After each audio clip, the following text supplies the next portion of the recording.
listening to the Ball Talk podcast with me, Ryan Bailey. This podcast is brought to you by Adapt Athletic Performance and Therapy.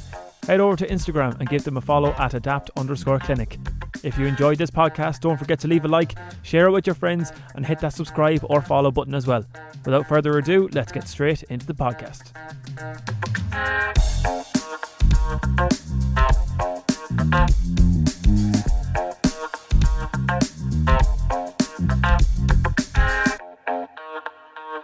So this is episode number 67 of the Ball Talk podcast, as always brought to you by Adapt Athletic Performance and Therapy. And today I am joined by Cathal Mullaney. Cathal, how are things? Right, how are you? All good now. I'll give you a few seconds, Cathal, if you want to introduce yourself. Oh God, I wasn't prepared for that. Jesus, I don't know. From Inniscrone, I suppose I'm on to talk about the Sligo football book that's out at the minute. So it's probably on the shelves probably 2 or 3 weeks. So pleased enough with the reaction so far. There seems to be decent interest in it and plenty of good stories in there. So hopefully something that people are enjoying so far. Good stuff. So we'll go into the content itself of the book in a few minutes. But when you were approached with the idea of this to talk to, is it 30 of Sligo's legends of football, I'm sure it's something that you jumped at straight away. Yeah, it probably came my way last Christmas, and we're in October now, so 10 months ago. Yeah, it was definitely something that interested me when it came my way, and it's part of a series of books that's done by Hero Books. That's a company that's run by Liam Hayes, he actually won a couple of All-Irelands with Meads back in, I think, the 80s. He was a really good footballer, but he's been involved in the media for a long time, and he has a company called Hero Books now. So they're doing a series of these books called Game of My Life. So they go around in different counties. So I think the first two that were launched in this series were the Galway and Tipperary hurling ones earlier this year. And then right. Sligo football and Meath football were the next ones they launched in the autumn time. And there's a good few more coming out now around now. So I think Dublin, Kerry, you said Clare is out. Yeah, I think the Clare hurling one is out, right? Yeah. Yeah, and they've actually, I saw something last night that there is an interesting one down in Cork. John Myler and David Myler, the former Republic of Ireland player, and his dad, coach, was the Cork manager. They've done a memoir together, which is interesting, but Hero Books have published that as well. Right. Okay. So they've an interesting series. So yeah, it came my way. So I thought about it and said I'd give it a crack. And then it kind of was about trying to get 30 fellas to get involved and tell a story about a game that they were involved in that stood out for them, and getting a time frame to choose the players from, and then getting players to do it. And I suppose it worked out, Ryan, in a way that the start of the process coincided with the lockdown earlier this year. So things were fairly bad COVID-wise after Christmas into January for probably 3 or 4 months, wasn't it?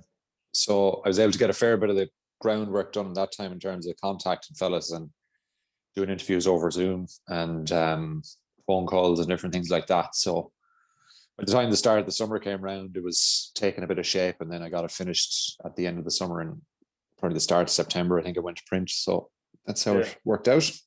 So would you have got freedom in terms of the people that you picked to talk to, and even the amount of people as well? Was it 30 was the set number, was it? Yeah.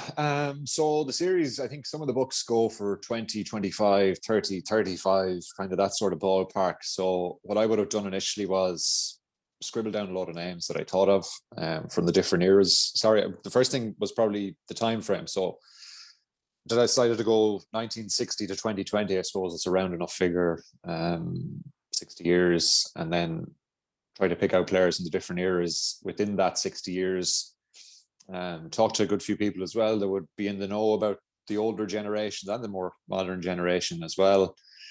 So then I had a collection of names. Then it was about contacting people and seeing whether they'd be interested. Some people said yes straight away. Some said, come back to me on it.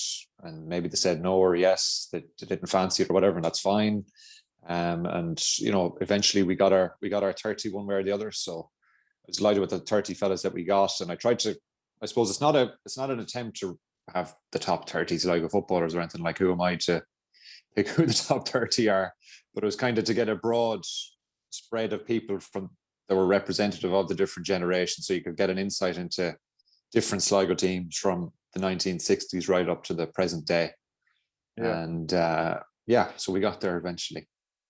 Good stuff. And I'm sure there were plenty of as well as something like that would, a book like that would kind of discover like different stories that you wouldn't have known of and things like that. So was it just when it's called Game of My Life, it's just condensed into, or just focused on one game in particular, or is it like 1 year, or?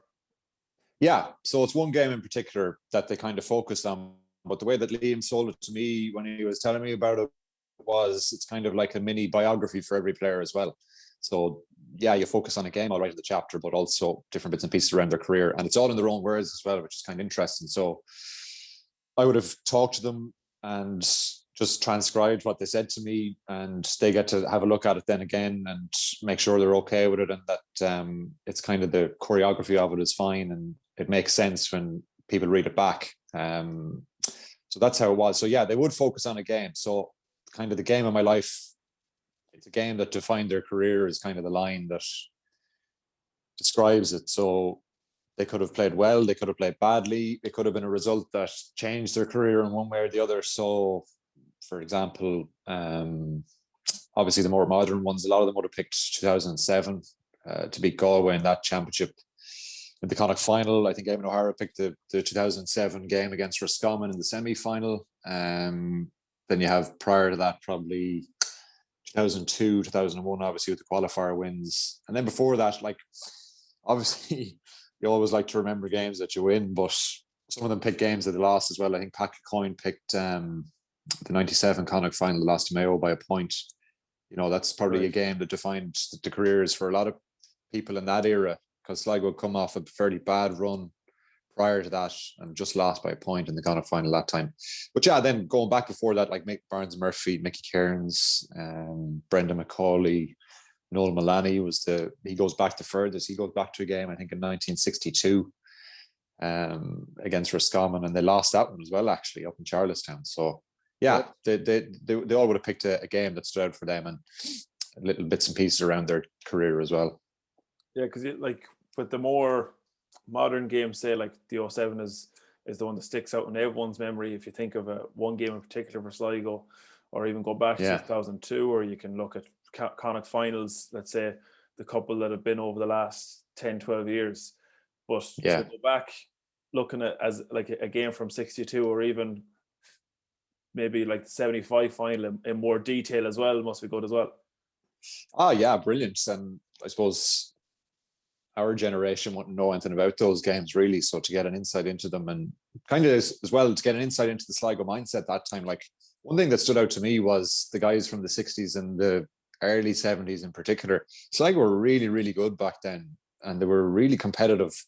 Like in the National League, they were competing at the upper end. They were really battling hard with Galway, for example, in the 60s. Galway won 3 All-Irelands in a row in the mid-60s, and Sligo lost them narrowly a couple of times. And a couple of the guys picked the 65 Connacht final, where Sligo lost, I think, by 3 points in a game that they felt that they probably should have won. You know, and Galway would go on and win the All-Ireland then. So you're kind of left wondering, had Sligo got out of Connacht in the 60s or 70s with Mickey Cairns in his pomp and Barnes-Murphy and all the other guys around them, might they have, you know, gone the whole way? Obviously, we won't ever know, but that's the kind of mindset Sligo were thinking at the time, that they were as good as the top teams in the country, and you know, they were playing the top teams in the country in the league and the championship, obviously. And then as the more modern times, I suppose I would have remembered all of the games probably from 2000 onwards. I would have had a fair idea. I would have been at a lot of them.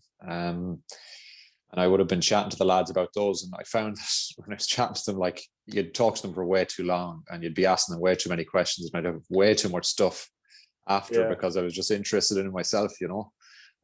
So you'd have to try and trim it down then. But just it's very interesting. I always find to get you know the story of the game and who scored what and what happened in the match itself. But sometimes the stuff that happened outside, like in the dressing room or the week before, or how training was going, or what the mood was like after a certain result, or what was said, or, you know, that sort of stuff that's kind of, that goes behind what's on view to everybody. I think that's the more interesting part. Yeah. Like you said there about you might go on for too long asking more questions than maybe you think you should, but at the same time, Yeah. for a book like that as well, you want it to be that way personal, if that kind of makes sense. Yeah. Oh no, you're Asking right. your Yeah. questions, asking them as a supporter as well. Definitely. And the longer you have with them, I suppose the more they might open up on a certain thing, or something might trigger a different memory that might be interesting. But yeah, I got loads and loads of stuff. And I have to say, like, all the 30 lads were so generous with their time and with their insights as well into the thing. And they all have great memories of the matches, whether it was back to Noel in the early 60s, or I think Niall Murphy's the one player that's still playing. He picked a game from 2015, which the most recent one. It's amazing the memories that stick out for them and what sticks out from the different games. And, maybe they met someone the week leading up to the game and they said a certain thing to them, wished them well. And when Sligo were going well, the feel good factor in the county, and how the GA support across the county would come out in support of Sligo when they were going well, and even when they're not going well. I think there's a great heritage and tradition of GA in Sligo all over the county, I think. And I think this book captures a bit of that. There's a good spread of guys from all the different clubs and different areas as well. And there's a lot to be proud of for Sligo over the years. I know, look at 3 Connacht titles or whatever, and people point to that aren't from the county, but a lot of significant wins in the championship, a lot of good league football, a lot of very talented players that have done well at various different levels, club teams like yourselves, that have achieved a lot in the club game in Sligo and beyond. So there's a lot to be proud of, and a proud tradition, Absolutely, yeah. Is there one interview that you did that kind of sticks out for any reason? Maybe the supporter coming out and you to talk to them? Yeah, that's a good question. I suppose for me, the 2001 and 2002 would have been the most interesting. Obviously 2007. I suppose I remember 2007 a bit better because I was a bit older. But 2002, I would have been, and 2001. Would you remember those? You'd be too young. No, I'd be too young. Yeah. Yeah, that's bizarre. I can barely remember 07. I remember. Really? Yeah. I can remember seeing the goal in 07, but I can barely remember. The goal was class. Yeah. The goal was class. Yeah, 2001. Sligo beat Kildare. So I think that was the first year of the qualifiers. And Sligo had been tanked by Galway the year before in Markovich. So that was actually one of the first games I went to, and they were 14-0 down at half time in the championship after beating Mayo. But anyway, the qualifiers came in the year after, and I think Sligo lost in Mayo in the Connacht Championship fairly, they were disappointed. But they ended up the qualifier draw. It ended up that they were playing Kildare in Croke Park, and it was the first time Sligo were up there in ages. So of course everyone rocked up. It was brilliant. I think they were actually building the Hogan stand at the time. I think the Cusack stand was finished, and possibly the Davin end or the Cathal end that was known at the time was finished, and the Hogan stand was still been built. So it's 20 years ago now, which is mental. But anyway, they beat Kildare by a point, and Kildare had been in the All-Ireland final a couple of years before, and it was just brilliant, like, to see Sligo achieve on the national stage. Yeah. And a few of the lads picked that one out. I think Desi Sloan picked it out. He would have scored 7 or 8 points that day. Sean Davey picked that one out. And then the next year, Sligo in the qualifiers beat Tyrone. That was brilliant up in Croke Park again. And there was a set, like, Sligo were kind of the romantic story for the national media that time. They were kind of the so-called weaker county punching above their weight, but like at a national league level, they were competing brilliantly at the time. And Eamon O'Hara obviously was probably one of the best players in the country.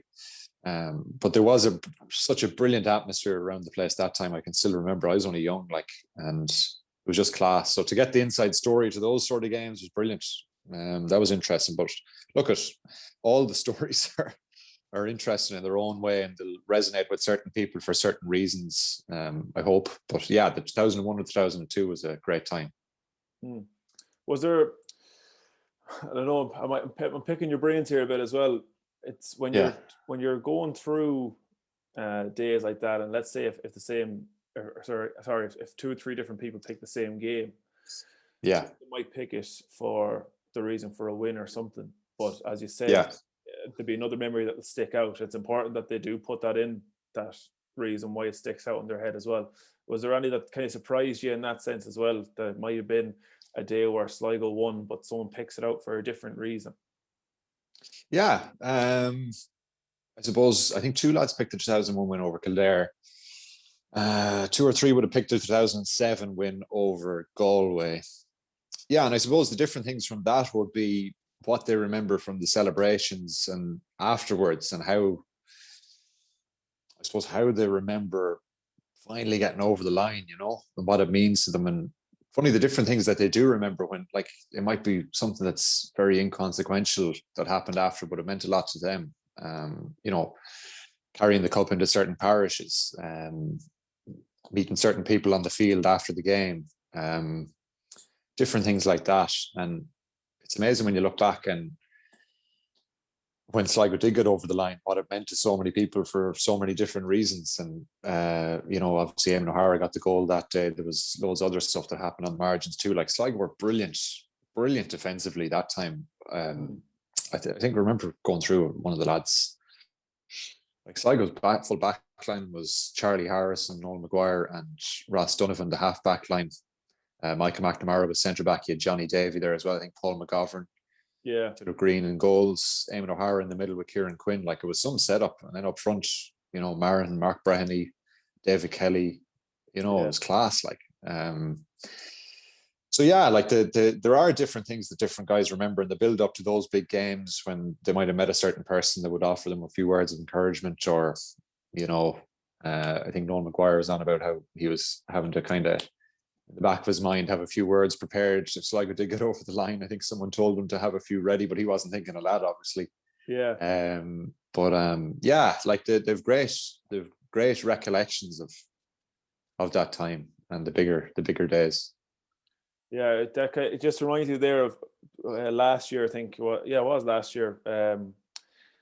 Francie and Dave were doing a kind of outside broadcast for Ocean FM there in Tubbercurry, and Michael McNamara was down, and he was just stood outside the camper there, just on the square, and he was kind of looking around. Just, he said, for him it brought back memories of 07, being stood. I think it was outside the door of Mickey Max, looking down at the team on the trailer.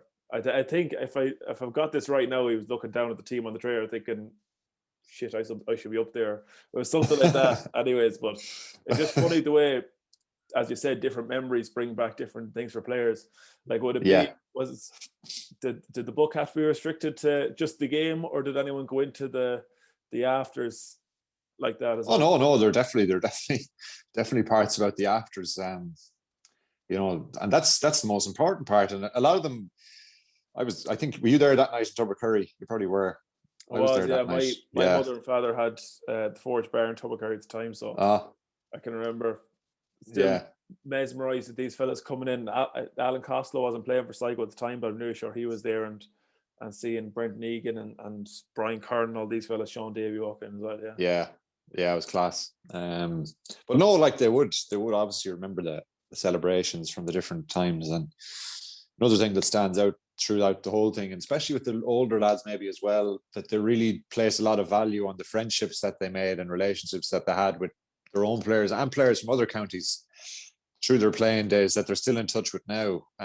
Like, the lads that were a bit older would have spoken about, traveling to matches. Like, back in the 60s, there was a few fellas that would have traveled from London back home to play for Sligo 5 or 6 times a year, which was nearly unthinkable. Like, if a guy was doing that now, you'd be saying, geez, he's very committed. But back then, when you think of the travel and the cost of that relative to what they were probably earning, whatever job that they were in, it's an awful expense and ordeal to have to trek back home to Sligo or wherever to play a match in the weekend. But they forged great friendships then as well. And then they'd meet other teams when they'd be doing that. Like, there might be a fella coming back to play for Mayo or Meath, or, and then someone else was saying how when they'd be playing National League football, and you might have a trek across the country, and you'd pull in for a couple of pit stops on the way home, and you'd meet some other team going the other direction, going back from another game, and they'd have the bit of crack there, and then they'd head back home. Like, geez, that's awful important too, that they have all that. And I know medals and everything like that, and obviously Sligo would love to have 10 or 12 more iconic titles from some of those finals that they lost over the years. But the bond that you make with fellas that you talk out with in the dressing room definitely stands the test of time, and you can see that through the book, I think, as well. Yeah, and with the story, you could probably write 3 or 4 more books with the stories as well. Like there might be a small bit you pick out, and you could run with that for another few pages as well. Yeah, of course, and there's other players that you'd love to talk to as well, from the different years. There's great stories and maybe stories as well that you can't publish in a book. But anyway, look at it. It's great, and I suppose it shows how much the GA means to a lot of people as well, and these fellas, as Liam would have said to me when I was chatting to him at the outset as well, like, they are heroes in their local community. We would have looked up to, you were looking up to Eamon O'Hara and Jerry McGowan and Brendan Egan and all those guys that were playing for Sligo when you were growing up, and same in every other club that has their own local heroes that played at some stage or other for Sligo or did well for the club, and they do deserve to be commended for their efforts, because it is a huge effort to play intercounty football, from regardless of what era you're playing in. Any guy that pulls on the Sligo jersey has done a huge amount of work to get there, and is obviously a very talented footballer as well. So they do, like as Liam says, they are intercounty footballers. A lot of them are role models in their local community, and it's great to have them, and they should be commended for their efforts. Yeah, definitely. Yeah, you just touching there, you said on the local community side of things as well, you've got a better insight into the heads of some of the ex intercounty footballers, but with Ocean FM as well, you did the Glory Days podcast series. You got a good scope of the whole county for their big days, whether it be in football, hurling, ladies football, whatever it was. Yeah, that was enjoyable. Again, that was another lockdown venture. But yeah, geez, it was, and it was great to chat to so many great GA people for that, and they were so willing to do it. And again, that underlines the importance of a club in the local community and how highly people hold a success, whether it was a junior championship win or whether it was a 5-in-a-row championship win for Tour de Strand, as he did last year. Like, they are so important, and they mean so much to so many people, and we got some great reaction to that. Yeah. Especially from some of the so-called smaller clubs, or from the more rural areas where the J Club probably is the centre of the community and maybe is the only outlet for the local people. And there are some good stories dotted around as well. But yeah, we had good fun with that, and there was a good reaction to it, thankfully. Yeah, like off the top of my head, can I think of any? Like we did Clunacool. Clunacool won an intermediate back in '97, and for some of them we got some nice archive footage, and we